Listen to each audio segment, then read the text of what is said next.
Lately I've been going through my previous videos here on YouTube and trying to figure out what it is you guys like the most on my channel, and all of my most viewed videos are product reviews. So I want to get into doing more of those, and especially drugstore reviews. You guys seem to eat those up. So today I have a drugstore review for you. It is a foundation, and it is the NYX Can't Stop Won't Stop foundation.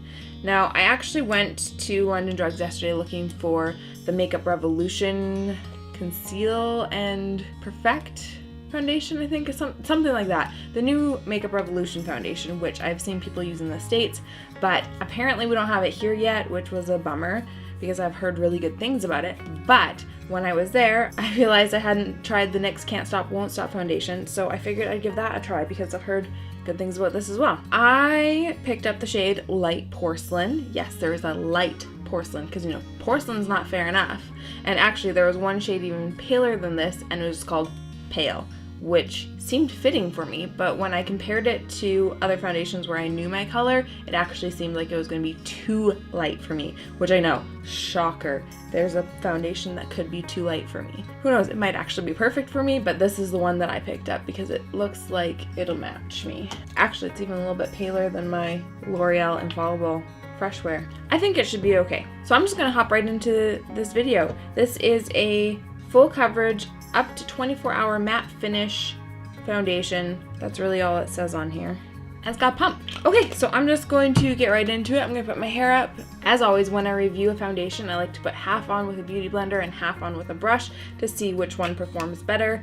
And then I will wear it all day long and do check-ins throughout the day to see how it's wearing, because this says 24-hour wear. Obviously, nobody wears their foundation for that long, or you shouldn't, but we'll see how it lasts for the next several hours. So it is currently 10:25 in the morning. So I just put a couple drops of that. That looks really pale. Hopefully this isn't too late. Okay, I'm gonna put a couple drops of that onto my palette plate. And I can't remember if I did this in my last video, but lately I've been applying my foundation with like a little concealer brush, and then I go in with my bigger brush or my beauty blender. So that's how I'm going to apply it today. I'm also going to apply some Cover FX blurring primer, because this is the primer that I use pretty much every day. We'll start by putting that all over my face, and then let's go in. Oh, that's so pale. Oh, I should have just gotten the regular porcelain instead of the light porcelain. So I'm going to do this half of my face with my brush that does not have a handle.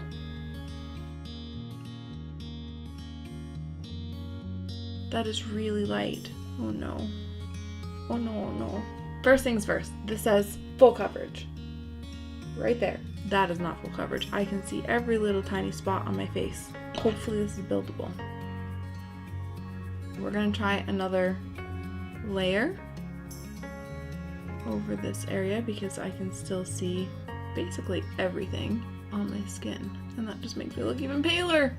That is not what I need in my life. Okay, that helped a little bit. Obviously this big red blemish is not disappearing, but some of the smaller spots are less visible, but you can definitely still see those spots. So already not super impressed with this. By the way, I used almost all of the foundation that I had pumped out just for one side of my face. That was a lot of foundation. I'm gonna go in and do the other side with the beauty blender. How is this so pale?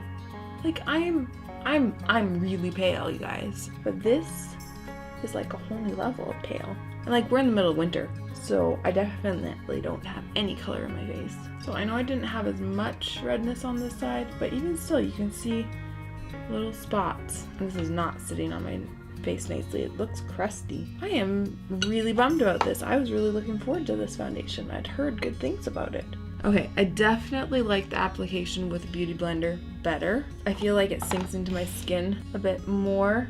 Oh, it dries down to like almost like a powdery feeling. It makes my pores look huge on the side that I did with the brush. Okay, I'm gonna go over with a second layer on this side too. Wow, what is it doing to my nose? So not only am I ghostly pale, this just looks like crap on my skin. That looks terrible. Look at it on my nose, how patchy and gross it is. And then look at my pores on the side of my face. They're huge looking. You can see it is sitting in my pores and looks nasty. On this side it's not so bad.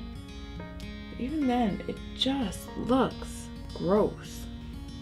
Next, I gotta say, I'm disappointed in this product. I have another foundation from NYX, the Total Control Drop Foundation, and I love this foundation. This, I gotta say, I don't like it at all. To the point where I'm actually going to wash it off my face and be done this review, because this is crusty looking. Like, I feel like even if I put on a dewy primer or something, like, it's just sitting so weird on my face. It actually feels really nice on my face, but it looks so bad. Well, that is the shortest makeup review video ever.